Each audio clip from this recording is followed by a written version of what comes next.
Bisnis bisa sukses ketika melewati banyak kegagalan.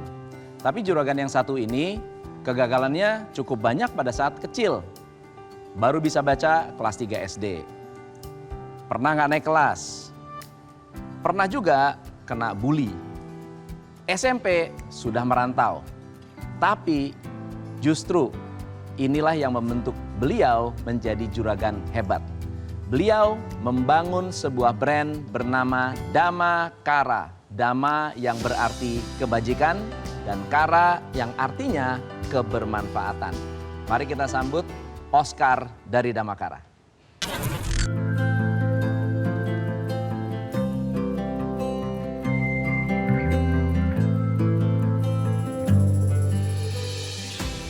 Saya Beben Oscar dari Dama Kara. Usaha saya didirikan sejak tahun 2021.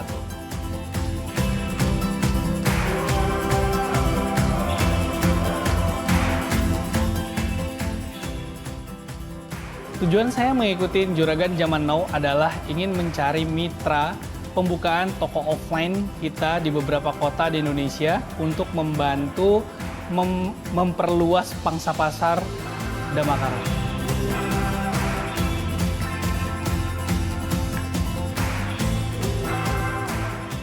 Saya siap menjadi juragan zaman now.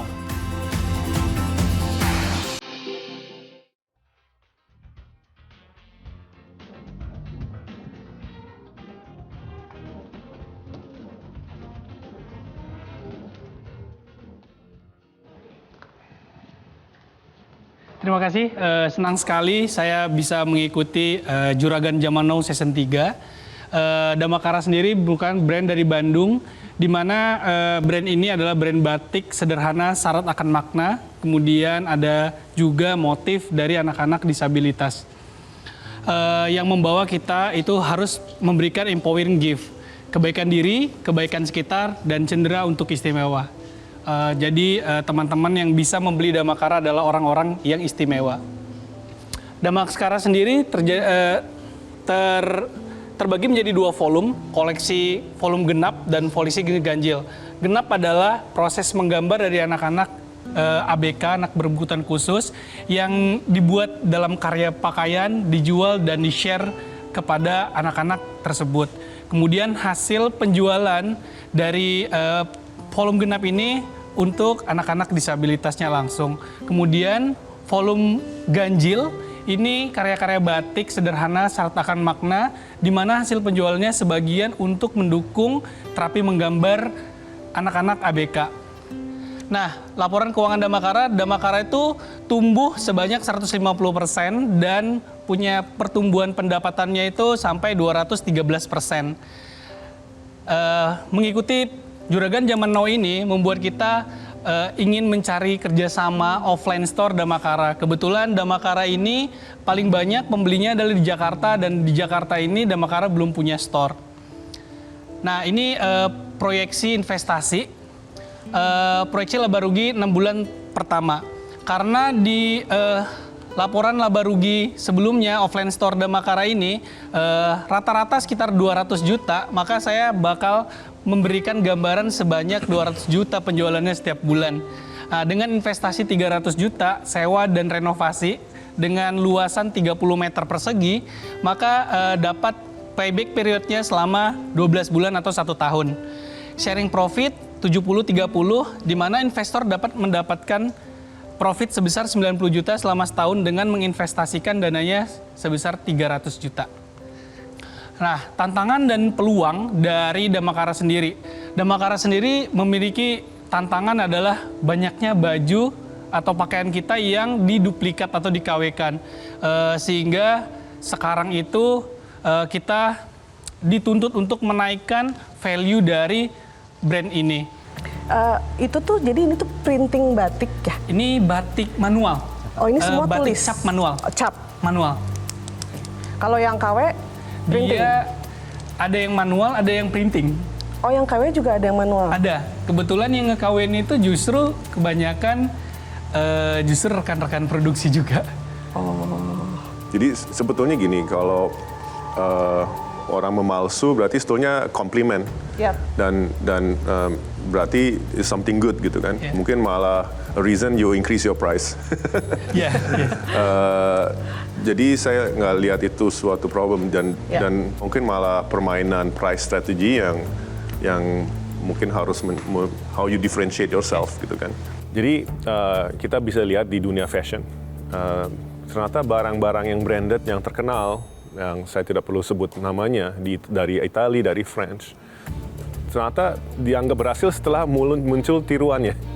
Berarti mungkin untuk differentiation-nya ini bisa bahkan kita lihat, oke, sekalian harganya kita buat lebih mahal. Kita bikin lebih premium karena nanti yang tiruannya akan lebih murah. Sebetulnya gini, ditiru itu satu hal yang tidak akan bisa dihindari zaman sekarang ya. Jadi kuncinya bangun brand. Ya, bangun engage dengan target market kita gitu ya. Banyak-banyak berkolaborasi dengan berbagai KOL, brand dan lain-lain. Nah, itu kuncinya. Orang tetap menghargai kok ya originality. Orang beli sepatu juga bisa kok beli bajakan murah-murah, tapi at the end yang original juga tetap laku dibeli kan dengan harga mahal gitu. Yang beli siapa sih? Yang beli itu kebanyakan adalah ibu-ibu, umurnya sekitar 24 sampai 35 tahun. Okay. Pekerjaannya pegawai tetap ya, dengan gaji range sekitar 6 juta sampai 15 juta. So keywordnya apa? Positioningnya atau sesuatu yang dibangun sehingga si market ini beli gitu? Batik yang simple, yang syarat akan makna. Jadi Damakara itu tidak memperlihatkan bahwa dia brand ini mensupport anak-anak ABK. Dia bakal tahu kalau Damakara itu apa ketika dia beli. Jadi orang beli itu karena dia suka dulu, baru dia tahu tentang Damakara. Saya setuju prinsipnya. Orang harus beli karena produknya, bukan nilai intrinsik. Jangan jual piti buying gitu kan ya sebenarnya. Saya setuju prinsipnya. Cuman kalau misalnya nggak dikasih tahu, menurut saya itu juga sesuatu yang kurang tepat. Saya pelanggan loh. Saya pernah beli. Karena itu alasannya karena saya di Bandung kan, Cihapit. Di Cihapit, ya. Alasannya karena saya punya yayasan musik yang kadang-kadang acaranya harus resmi. Tapi kalau anak sama seniman sama anak skena pakai baju batik resmi kan nggak cocok tuh. Nah, sama Damakara cocok.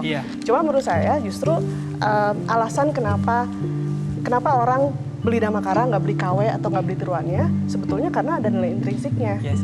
Saya baru tahu bahwa, karena saya pernah beli, tapi saya baru tahu bahwa, oh, you are helping children, which is good. Benar tadi kata panelis ya, mungkin nggak semua orang yang KW itu tahu Damakara sebenarnya. Atau tidak semua orang yang beli juga tahu gitu ya.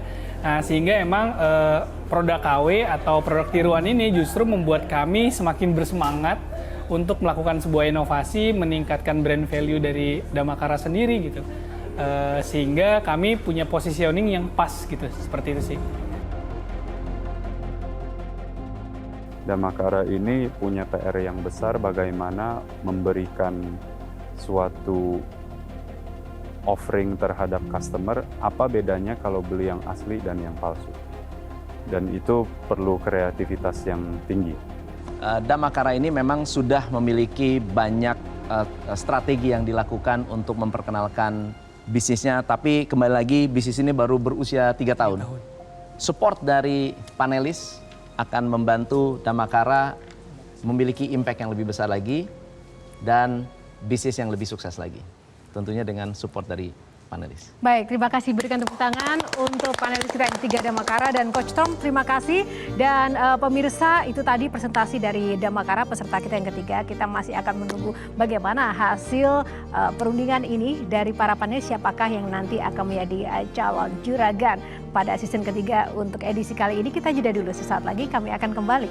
Saya tuh deg-degan Mas, karena jarang tampil ya di TV ya, deg-degan terus jadi agak tadi sempat sedikit kurang konsentrasi sebenarnya ya. Cuman masukan dari para mentor, dari para coach juga sangat baik ya buat saya. Dia bisa melihat sisi lain dari bisnis yang saya jalankan, seperti itu. Damakara ini bisa dibilang cukup bagus karena secara produk market fit ketemu, penjualannya terus bertumbuh, kapasitas produksinya hampir mendekati kapasitas maksimal, dan direspons oleh masyarakat dengan sangat baik.